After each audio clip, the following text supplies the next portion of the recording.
Shalom semua saudaraku, puji Tuhan, kita bertemu lagi di minggu yang kedua tahun 2026. Haleluya.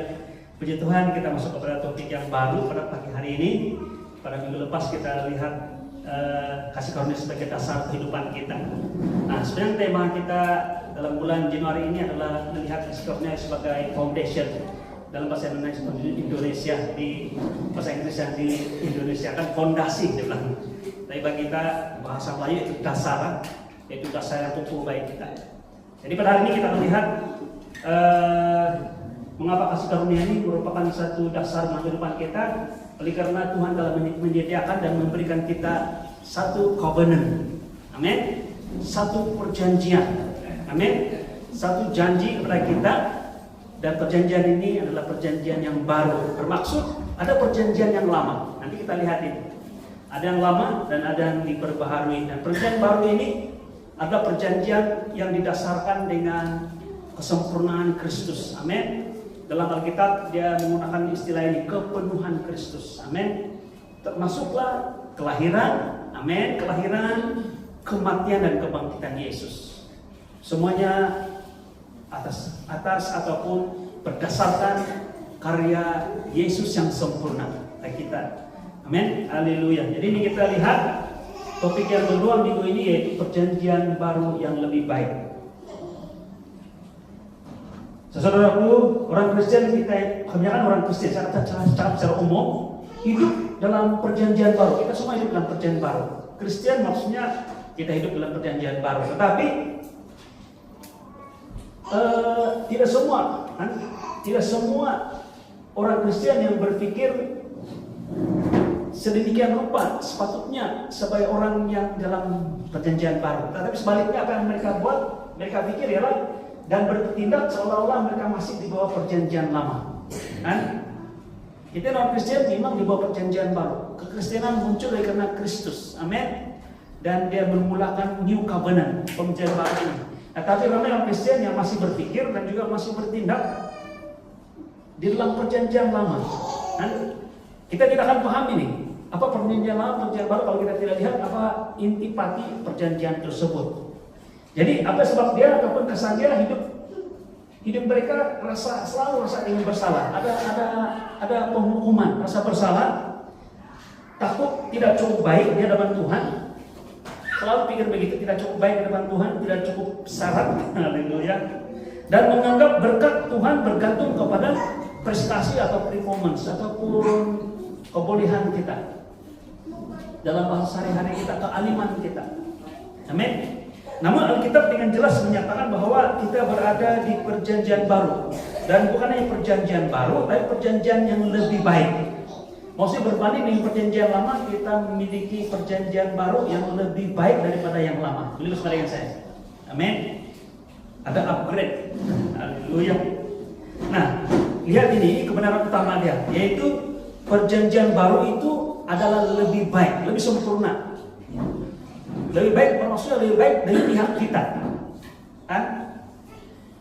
Bila perjanjian dengan siapa ini penentuan. Oke, perjanjian ini adalah perjanjian dengan Tuhan dengan kita manusia. Lebih bersama dengan saya. Kalau di perjanjian lama saya mau cakap, tapi saya akan katakan ini dulu. Di perjanjian lama ialah Tuhan memberkati kita jikalau itu dia punya terma perjanjian dia punya kontrak tuh. Kalau kita dapat melakukan dengan baik-baik, perkataan baik-baik sih maksudnya sempurna. Semua tuntutan hukum Taurat, maka kita akan diberkati. Itu ialah terma bagi kontrak atau perjanjian lama. Perjanjian baru adalah pula berdasarkan apa yang dibuat sempurna oleh Yesus. Oke?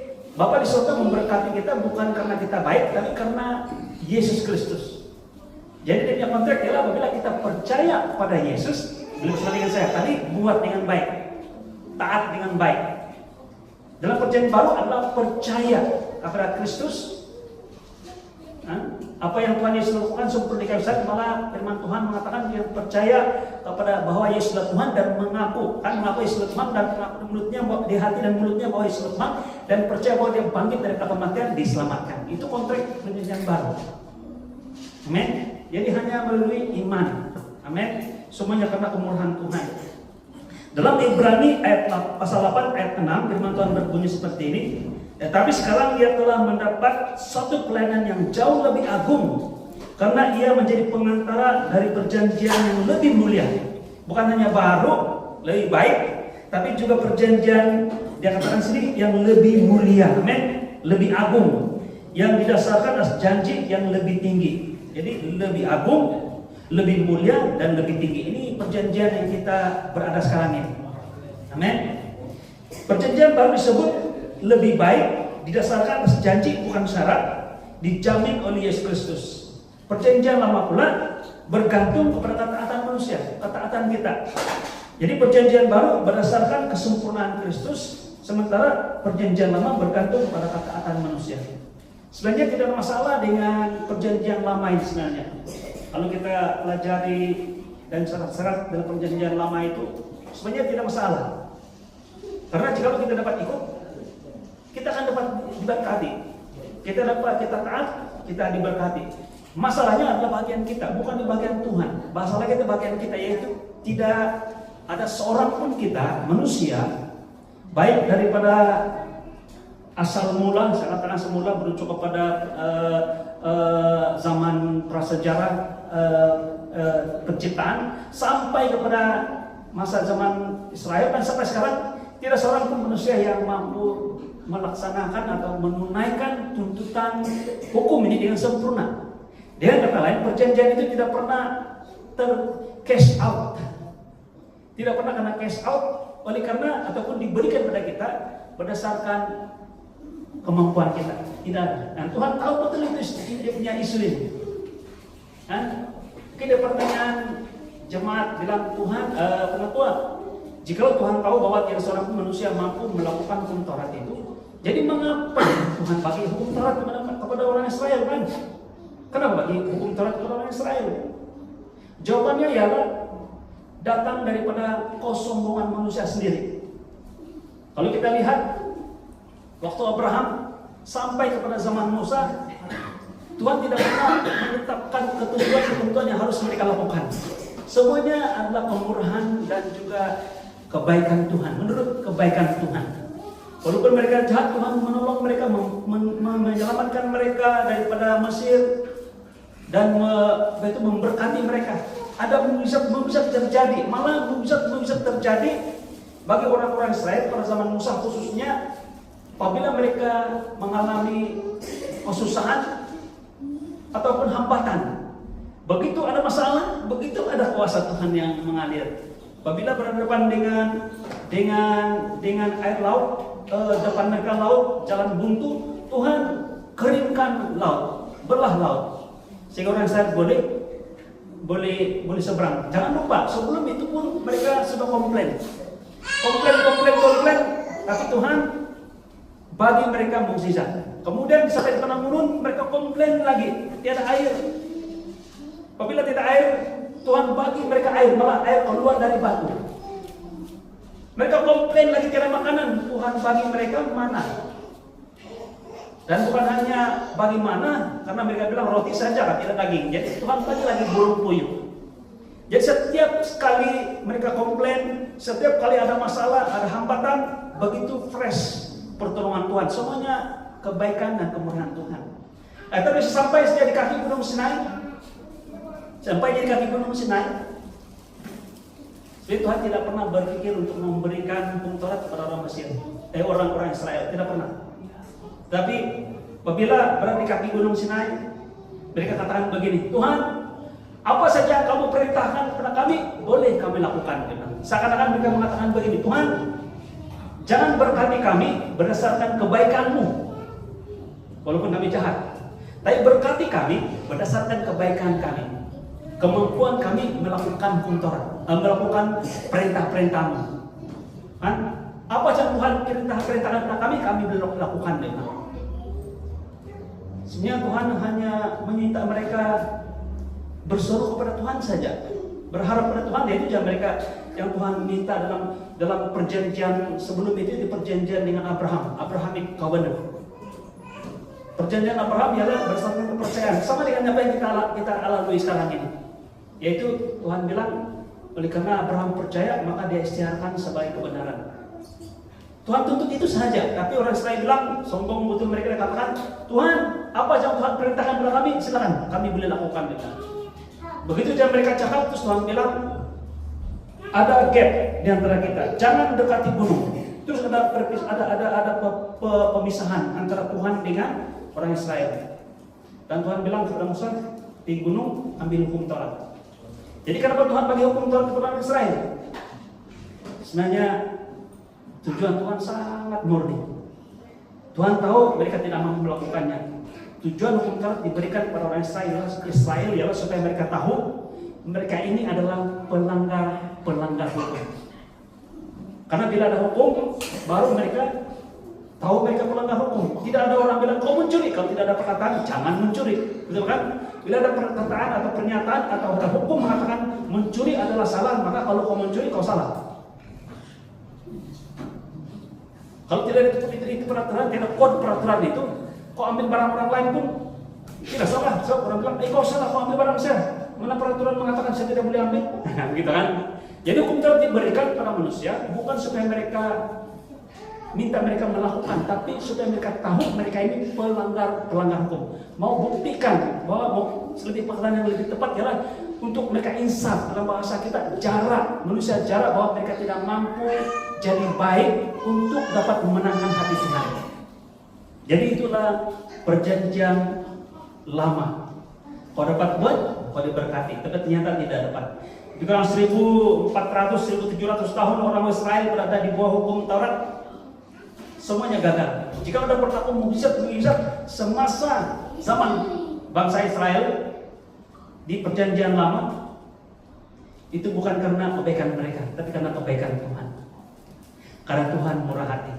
Dan Tuhan janjikan bahwa satu kali untuk selama-lamanya akan selesaikan semua ini dengan mengirimkan anaknya yang tunggal sebagai domba korban. Inilah sebabnya mengapa kalau perjanjian lama ini bergantung kepada ketaatan kita. Kita taat baru kita diberkati, tapi perjanjian baru ialah kita diberkati bukan karena kita. Kita diselamatkan bukan karena kita, tapi karena kepenuhan Yesus. Dan perkataan yang kita gunakan sini berdasarkan kesempurnaan Kristus. Amin. Haleluya. Nomor 3. Apakah yang membezakan perjanjian lama dan baru? Ini yang kita akan lihat bersama-sama. Boleh? Apakah yang membezakan perjanjian lama dan baru? Dalam 2 Korintus pasal 3 ayat 6, firman Tuhan berbunyi seperti ini. Inilah yang membuat kami sanggup menjadi pelayan dari suatu perjanjian baru yang tidak terdiri dari hukum yang tertulis, tetapi dari roh, dibilang. Sebab hukum yang tertulis mematikan, tapi roh menghidupkan. Maksudnya hukum yang tertulis itu di atas batu itu adalah yang mematikan. Dia hukum ini memberikan kita, menyuruh kita menjadi orang yang menyayangi Tuhan sepenuh jiwa, sepenuh hati, sepenuh kekuatan. Dia menyuruh kita supaya kita menjadi orang yang berbelas kasihan, orang yang mengasihi Bapa, yang tidak mencuri, tidak menginginkan barang orang lain, tidak membunuh, tidak berdusta. Tapi perjanjian lama atau hukum ini tidak memberi kita kuasa untuk hidup dan mengasihi. Dia suruh kita mengasihi, tapi dia tidak bagi kita kuasa untuk mengasihi. Hukum yang bukan pertanyaan dikatakan sini, hukum yang tapi oleh roh, dia bukan hukum, dia katakan roh itu pula menghidupkan. Kenapa? Karena roh yang dalam kita yang memberikan kita kemampuan untuk mengasihi dan mengasihi sedemikian rupa. Dan saya beritahu kamu, jangan judge kasih kamu kepada Tuhan berdasarkan kasih kamu, tapi judge kasih Tuhan Yesus, kesanggupan Tuhan Yesus mematuhi dan juga mengasihi Bapa di surga yang luar biasa, yaitu dengan segenap hati, segenap kekuatan, segenap akal budi. Itu Yesus itu terhadap Bapa di surga, sehingga dia sampai di kayu salib itu tinggal dan bersama dan ada di dalam kamu, dalam roh. Yang maksud dengan kata lain, Bapa di surga tidak melihat kamu lagi, tapi melihat Yesus yang dalam kamu, yang mampu dan telah menunaikan dengan tuntas, dengan sepenuhnya tuntutan hukum Taurat. Amin. Nah, mari kita lihat dalam perjanjian lama, hukum. Dia fokus pada apa yang manusia mesti lakukan, menghasilkan rasa bersalah dan kegagalan. Karena memang begitu. Orang bilang, nah Tuhan, setakat ini dia bilang, saya ini boleh melakukan semua tuntutan hukum Taurat, saya tidak masalah. Dia bilang. Kalau ada orang cakap seperti itu. Tapi saya membawa kita untuk melihat satu peristiwa dalam Lukas, di mana seorang pemuda yang kaya, dia juga saudagar juga, dia bukan saja seorang, dia muda tapi dia seorang kaya. Dia datang kepada Yesus dan dia bertanya, dia bilang, Tuhan, guru, dia bilang, apa yang harus saya buat, dia bilang, supaya saya masuk dalam kerajaan surga? Apa yang harus saya buat supaya saya dapat masuk dalam kerajaan surga? Kita paham kan kalau ada orang yang datang kepada kita bertanyakan tentang bagaimana atau macam mana saya boleh selamat masuk surga kan? Kamu akan beritahu tentang Yesus, betul tidak? Percaya pada Yesus, betul kan? Tapi Yesus tidak beritahu dia katakan percaya kepada saya, dia tidak beritahu begitu. Tapi dia balik kepada hukum. Karena pemuda ini datang dengan bukan bertanya, dia seorang spesifik. Dia katakan apa yang saya perlu buat. Maksudnya bukan apa yang Tuhan buat, apa yang Tuhan rencanakan, apa yang Tuhan buat untuk selamatkan saya. Tapi dia bilang apa yang saya boleh buat. Kalau dia bilang apa yang saya boleh buat, maka Tuhan persembahkan, Yesus persembahkan dia hukum Taurat. Dia bilang lakukanlah tuntutan hukum Taurat. Jadi pemuda ini dengan bangga dia katakan begini, oh itu dari kecil saya sudah buat dengan baik, dia bilang. Kebanyakan manusia yang saya katakan umumnya ini, orang Kristen khusus sudah yang melihat bahwa pertuntutan hukum Taurat itu perlu dia laksanakan, mempunyai pikiran sama seperti pemuda ini. Dia bilang saya sudah buat semua ini dari kecil, dia bilang saya sudah buat semuanya. Maksudnya di kata lain dia sudah buat yang terbaik. Tapi dengar baik-baik. Yang terbaik bagi manusia belum cukup terbaik di mata Tuhan. Dia sudah buat dari kecil lagi, tapi Tuhan Yesus bilang, oke, kalau mau sudah buat dari kecil semua itu tentang Taurat, oke. Tapi begini, jual segala harta milikmu dan ikuti aku dulu. Ikuti aku. Pemuda ini karena banyak hartanya, dalam istilah bahasa Indonesia dikatakan oleh karena banyak hartanya, maka dia risau, susah hati. Dia tidak sanggup melepaskan harta dia. Akhirnya dia pergi meninggalkan Yesus. Apa maksudnya ini? Dia klaim, dia pikir, menurut pengalaman dia melakukan hukum Taurat dengan sempurna. Tapi Tuhan sentiasa melihat kelemahan manusia. Yaitu sebenarnya pemuda ini, hukum yang pertama pun dia sudah langgar. Karena hukum yang pertama mengatakan apa? Kasihilah Tuhan Allahmu dengan segenap hati, dengan segenap akal budi, segenap kekuatan. Betul tidak? Kalau kita mengasihi betul Tuhan, kita sanggup gadai apa yang kita miliki untuk mendapatkan Tuhan. Karena kita sayang Tuhan yang luar biasa kan? Pemuda ini apa? Ketika Tuhan Yesus bilang jual hartamu dan ikutilah aku, apa yang dia pilih? Dia tidak ikut Tuhan. Dia pilih harta dia tolak Yesus.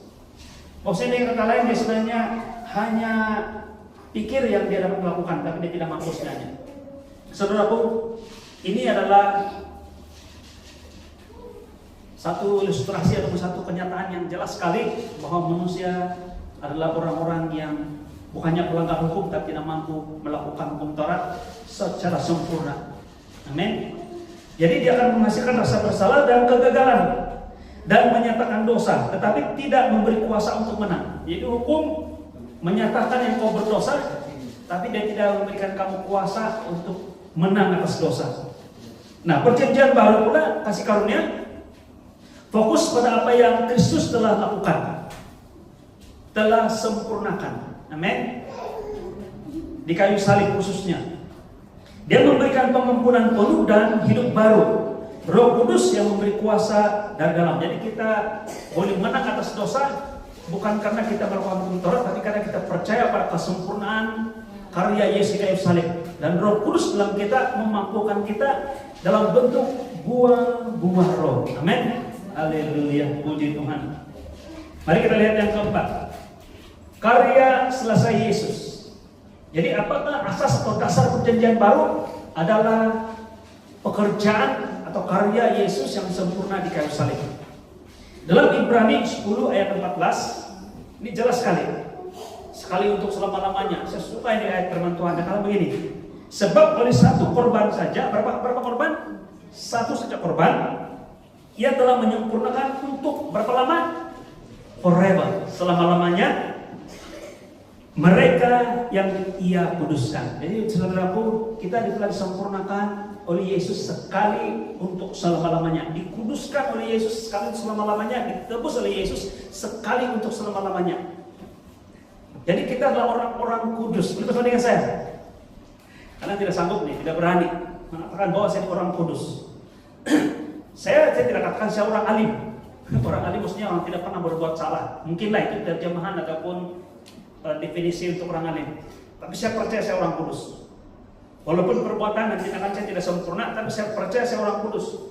Karena saya menghormati dan percaya bahwa karya Yesus di kayu salib itu korban dia untuk saya itu sekali untuk selama-lamanya.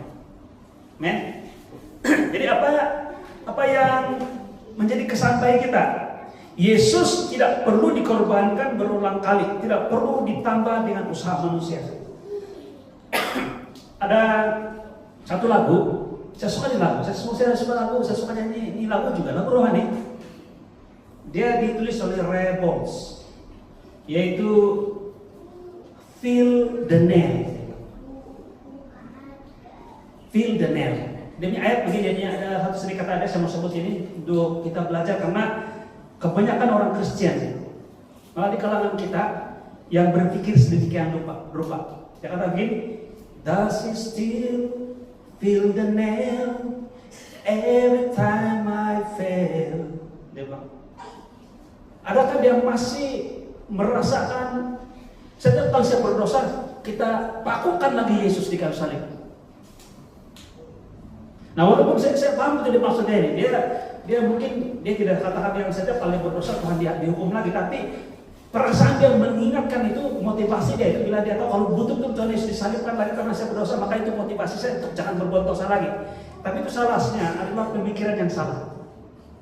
Sebaliknya, jika dia pikir bahwa setiap kali dia berdosa dia kehilangan keselamatan, akhirnya Tuhan akan disalibkan lagi untuk dia, itu adalah orang bilang perangkap bagi dia untuk terus melakukan dosa. Sebaliknya, jika dia pikir bahwa dia sudah diampuni, walaupun dia gagal tapi Tuhan telah ampuni dia, itu akan memberikan dia kuasa untuk pergi dan tidak berbuat dosa lagi. Ini sangat penting ini. Saudaraku, saya berkata kamu, Hawa, jikalau kita gagal hari ini, mungkin Anda orang-orang itu kita bilang bukan salah besar, salah kecil saja. Tapi kita rasa bersalah. Saya beritahu kita pada hari ini, ketika Anda menyadari bahwa Anda bersalah, malah mungkin melakukan dosa, sebagai orang percaya saat ini, datang kepada Tuhan dan katakan, Tuhan terima kasih karena saya telah diampuni. Kamu tahu kan Tuhan Yesus mati untuk kamu? Dosa-dosa kamu bukan yang pada hari pertama kau terima Tuhan Yesus. Saya terima Tuhan Yesus pada tahun 1987. Contohnya Tuhan saya itu. Jadi saya bilang semua dosa-dosa saya sejak saya lahir sampai 1987 Tuhan sudah ampuni. Tapi selepas itu jaga-jaga. Kalau saya berdosa lagi, Tuhan mengampuni lagi itu. Saudaraku, ketika Yesus mati di kayu salib untuk Anda dan saya, Anda dan saya sudah ada dalam pikiran Kristus. Bersama dengan saya, karena Tuhan tidak dikontrol oleh masa. Dia tidak bilang nanti tahun 1971 baru saya nampak si Denny. Tidak, dia sudah nampak saya sejak dahulu lagi. Dia tahu bahwa si Denny akan lahir tahun 1971. Dia tahu. Dan dia tahu bahwa pada tahun 1987 nanti dia akan menerima saya sebagai Tuhan dan Juru Selamat pribadi. Tuhan tahu. Dan ketika Tuhan Yesus mati 2000 tahun lalu untuk saya, yang masih di masa depan waktu itu, dia mati untuk segala dosa saya. Sehingga pada waktunya saya datang kepada Bapa. Jadi sangat penting. Saudaraku, di perjanjian baru ini kita hidup di zaman anugerah. Tuhan telah mengampuni Anda. Anda adalah orang yang telah diampuni. Dengar dengan baik. Haleluya. Yesus tidak perlu dikorbankan berulang kali, tidak perlu ditambah dengan usaha manusia. Bukan karena siapa kita, tetapi karena siapa Yesus dan apa yang telah Dia lakukan. Dengar baik-baik ini, satu korban sudah cukup untuk selama-lamanya. Ini bermaksud Kita sudah diampuni, kita sudah dibenarkan, dan kita sudah diterima. Amin. Itulah kadang-kadang ada orang yang tidak dapat terima hakikat. Kalau ada orang-orang yang hidup dia mungkin tidak begitu sempurna di depan Tuhan atau di depan jemaat. Sebenarnya di depan Tuhan dia sempurna, depan jemaat, di depan saudara seiman. Tapi diberkati untuk dia luar biasa. Kenapa dia Tuhan? Maka saya lagi rajin ke gereja. Dia. Kalau ada orang yang bertanya seperti ini, mereka tidak paham apa itu kasih karunia. Saudaraku, sebab apa dalam jemaat saya selalu mendorong kepada kita untuk tidak menjadi hakim atau tidak menghakimi, tidak menunding, menuduh dan sebagainya. Karena justru orang-orang seperti ini berlimpah-limpah kasih karunia Tuhan untuk mereka. Mereka diberkati. Apabila kita berpikir sedemikian rupa, kita pikir bahwa kebaikan kita lah yang menyebabkan kita diberkati, sebaliknya kita tidak memiliki, tidak mendapatkan. Kenapa? Karena orang yang sempurna buat saja yang akan diberkati, yang zero defect, yang betul-betul melakukan sempurna yang diberkati. Belum bersama dengan saya. Sebenarnya orang-orang yang tidak sempurna, tapi dia percaya pada karya Yesus, simple faith, mereka diberkati karena mereka tahu bahwa mereka tidak layak, tapi karena Tuhan Yesus melayakkan mereka. Bagi mereka yang bikin mereka layak, sebaliknya tidak memiliki, tidak menerima. Kenapa? Karena kelayakan kita tidak pernah sampai kepada tahap atau level yang Tuhan tuntut daripada Anda dan saya. Kalau kita mau khotbah ini panjang, tapi kita pelan-pelan ditahan belajar bersama-sama. Sama apa? Kalau ada kalangan jemaat bilang kenapa sih kali ulang-ulang balik ini pembelajaran tentang hukum Taurat dengan kasih karunia. Kita perlu dengar banyak kali. Masih ingat banyak Yesus katakan tentang dosa. Musa berkata, jikalau kamu terlibat dengan seorang perempuan atau lelaki secara fisikal, kamu berzina. Tapi Yesus tidak kasih naik taraf lagi. Dia bilang, kalau kamu pandang dan pikir dan menginginkan dengan dalam hatimu, kamu sudah berzina. Lepas itu kalau dalam hukum Taurat, kalau kau tikam orang mati, kau membunuh. Tapi Tuhan Yesus bilang, kau marah saja kau sudah membunuh. Apa maksud ini? Maksudnya hukum Tuhan itu sebenarnya bukan setakat tidak setara dengan apa yang manusia pikirkan.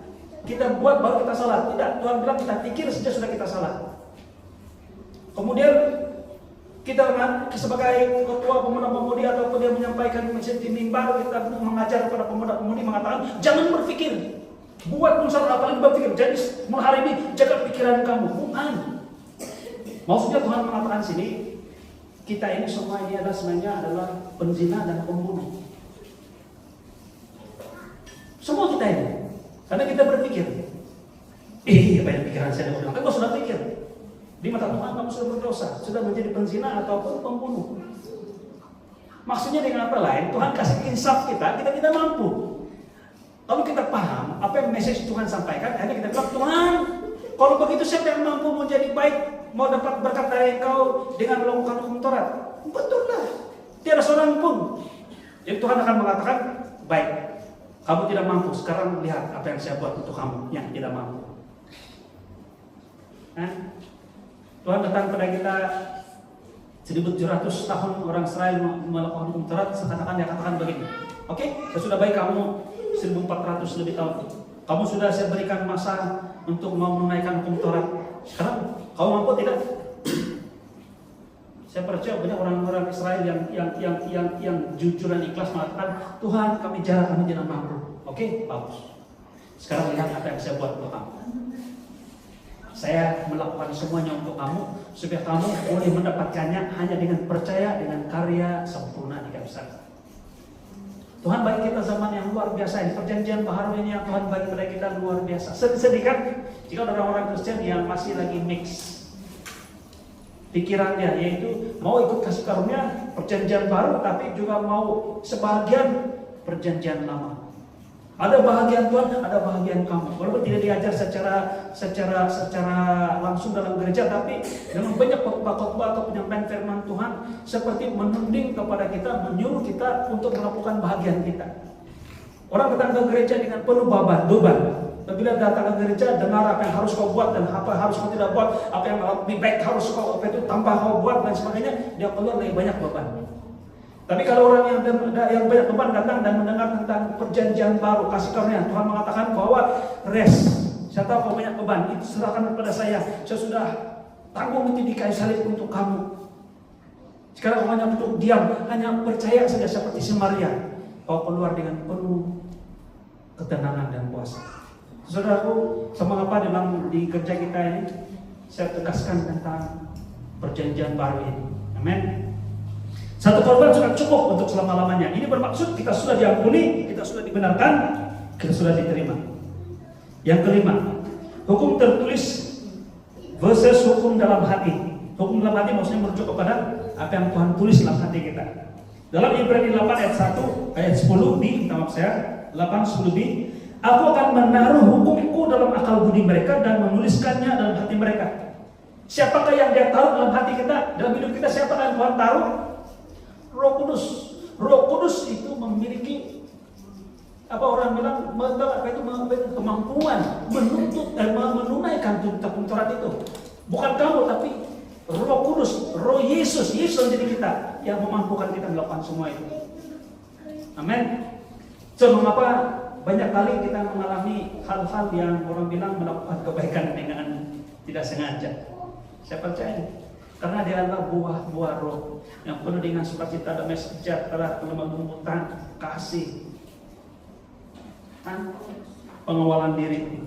Di bawah perjanjian baru, ketaatan bukan dipaksa dari luar, tetapi lahir dari dalam melalui Roh Kudus. Kita tidak hidup benar karena takut dihukum. Kita hidup benar karena kita sudah dikasihi, atau lebih tepat lagi karena kita adalah orang benar. Kita tidak hidup benar karena takut dihukum atau menjamah supaya jadi benar. Tidak. Kita hidup benar, hal-hal yang benar, karena kita sudah dikasihi atau memang kita adalah orang benar. Jadi, don't worry, jangan paksa diri untuk mau menunaikan tuntutan hukum dan sebagainya. Nah, kalau kita lihat skenario dalam dunia sekarang ini berbeza dengan cara pikir Kristus. So, mengapa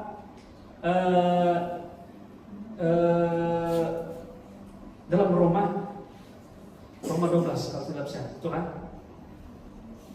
renewing of the mind, itu pembaharuan pikiran. Maksudnya pikiran kita diubah daripada cara pikir dunia ini, logika dunia, rasional dunia, dengan cara pikir Tuhan yang luar biasa ya. Amen. Nah, sudah sampai di ujung kita ini, mari kita lihat apakah aplikasi praktikal untuk jemaat. Nah, dalam hubungan kita dengan Tuhan, datang dengan keberanian, bukan tidak rasa layak. Berdoa dengan keyakinan sebagai anak, bukan sebagai hamba. Yakin. Mari kita berbicara dengan Tuhan seperti kawan, sahabat. Amin. Jangan lihat diri kita tidak layak di depan Tuhan. Karena bila kita rasa kita tidak layak di depan Tuhan, kita seakan-akan underestimate ataupun merendah-rendahkan darah Yesus. Seakan-akan kita bilang, saya sudah terima Engkau sebagai Tuhan selama pribadi saya, tapi darahmu belum cukup menyucikan dosa saya masih tidak layak. Itu itu adalah satu sangat yang menyedihkan hati Tuhan lah betul. Apabila kita berpikiran seperti itu, ya kita boleh menyenangkan hati Tuhan dan memberikan kemuliaan kepada Tuhan apabila kita menerima sepenuhnya, walaupun dalam segala keterbatasan kita melihat bahwa kita kudus karena darah Yesus itu berharga bagi Anda dan saya dan mampu menguduskan Anda dan saya. Nah, dalam kehidupan sehari-hari kita berhenti mengukur hubungan dengan Tuhan berdasarkan prestasi. Oh, hari ini saya dapat dengan Tuhan, kemarin susah sedikit. Jangan ukur seperti itu. Bukan berdasarkan prestasi kita, tapi belajar untuk berehat, rest dalam janjian Tuhan. Amin. Yang Tuhan menyediakan bagi kita pertolongan pada waktu-waktunya. Amin. Dalam tahun 2026 ini, kita tidak memasuki tahun ini dengan mencoba lebih keras. Bukan azam yang lebih kuat, kan? Tetapi untuk percaya lebih dalam kepada Kristus. Salah satu contoh macamnya kita boleh percaya kepada Tuhan adalah yang bertambah percaya kepada Tuhan adalah apabila kita bukan menafikan, orang bilang meninggalkan, tidak, tapi kita tahu bahwa Tuhan telah mengampuni kita. Walaupun dalam keadaan kita tidak layak, tapi kita yakin kita di depan Tuhan telah menguduskan kita.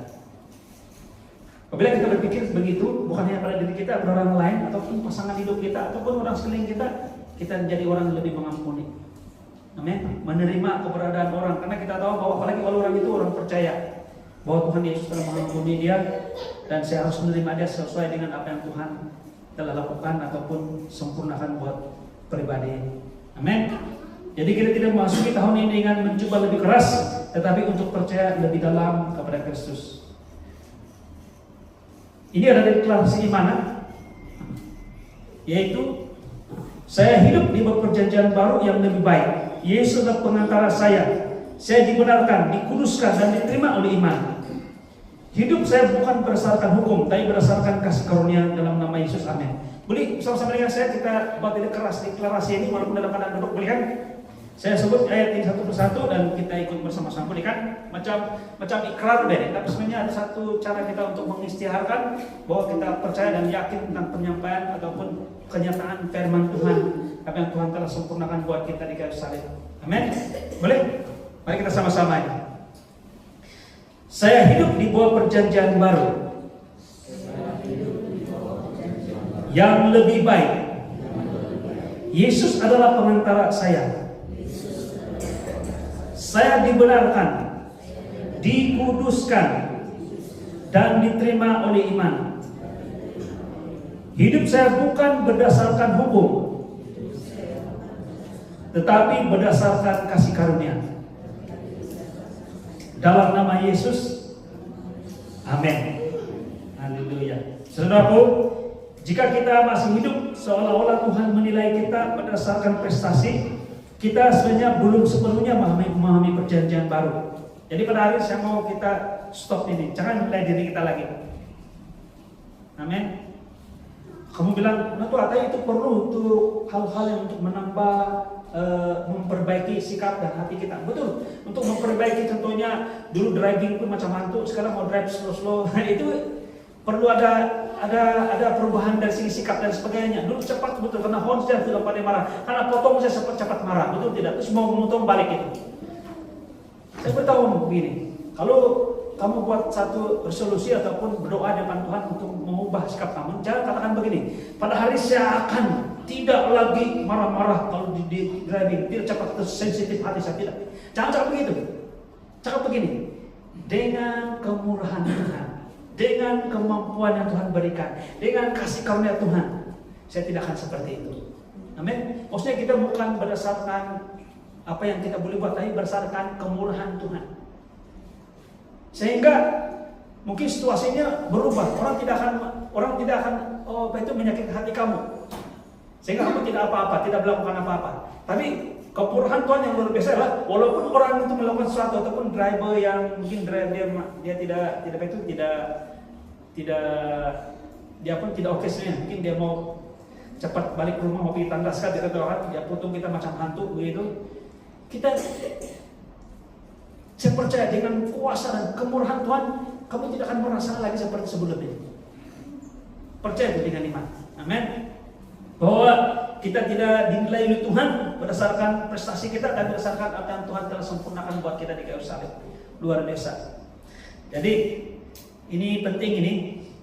Dan yang kedua, perjanjian baru bukan tentang apa yang kita janji kepada Tuhan.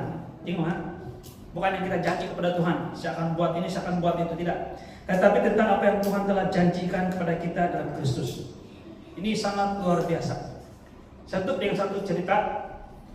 Pada waktu perjanjian antara Abraham dengan Bapa di surga, kan? Tuhan sudah disuruh si Abraham sediakan itu lembu untuk korban. Jadi korban itu adalah darah, itu adalah perjanjian ataupun kontrak ataupun tanda tangan antara Tuhan dengan Bapa di surga, bahwa Tuhan akan memberkati Abraham jikalau Abraham, di belakang begitu, jikalau Abraham melakukan sesuatu, yaitu mempersembahkan korban. Nah, tapi ada satu peristiwa yang luar biasa berlaku, yaitu pada waktu perjanjian itu dilaksanakan, Tuhan kasih tidur si Abraham. Dia tertidur. Jadi apa yang berlaku ya untuk korban dia itu ada itu tiang api yang apa tuh yang makan itu korban itu. Nah kita tahu bahwa tiang api dan tiang kampus itu adalah berbicara tentang hadirat Tuhan. Saya percaya itu adalah manifestasi Yesus di perjanjian lama. Ketika Abraham buat perjanjian dengan Tuhan, Abraham tidur, dia rest. Yang datang menjadi pengganti dia dalam perjanjian dia dengan Tuhan adalah Tuhan Yesus sendiri, yaitu dalam manifestasi kamus dan juga kemuliaan Tuhan, yaitu api. Dan makan habis itu korban. Tapi faedahnya adalah pada si Abraham. Ini gambaran tentang perjanjian baru. Sekarang ini kalau perjanjian lama antara saya dengan Tuhan, saya dapat buat, saya diberkati. Tapi perjanjian baru adalah antara Tuhan dengan kita, tapi pengantara kita Yesus. Yesus yang membayar bahagian kita. Dia yang dikorbankan. Tapi benefit dia adalah kepada Anda dan saya. Dia punya kunci yang hanya satu saja, itu percaya pada apa yang Yesus lakukan bagi pihak kita. Amin. Jadi perjanjian baru bukan tentang apa yang kita janji kepada Tuhan, tetapi tentang apa yang Tuhan telah janjikan kepada kita dalam Kristus. Saudaraku, Tuhan tidak melihat Anda seperti Anda lagi, tapi Tuhan melihat Anda seperti Kristus di dalam Anda. Amin. Semua apa pada hari ini kita datang kepada Tuhan dengan penuh percaya yang kita sudah diampuni, kita sudah dibenarkan, dan kita sudah dikuduskan. Jangan lagi ada rasa penghukuman, apalagi rasa bersalah di hadapan Tuhan. Kita datang kepada Tuhan dengan penuh keberanian, mendekati takhta kasih karunia dan menerima pertolongan Tuhan dengan pada waktunya, pada waktu-waktu yang kita perlukan. Karena kita percaya Yesus telah buka jalan luas itu dengan membelah tabir pemisah antara manusia dengan Tuhan itu ketika dia mati di kayu salib. Kita dapat bersama dengan Tuhan karena apa yang Tuhan Yesus lakukan sempurna buat Anda dan saya. Jadi apa bahagian kita? Percaya kepada karya Kristus yang sempurna. Haleluya. Mari kita berdoa.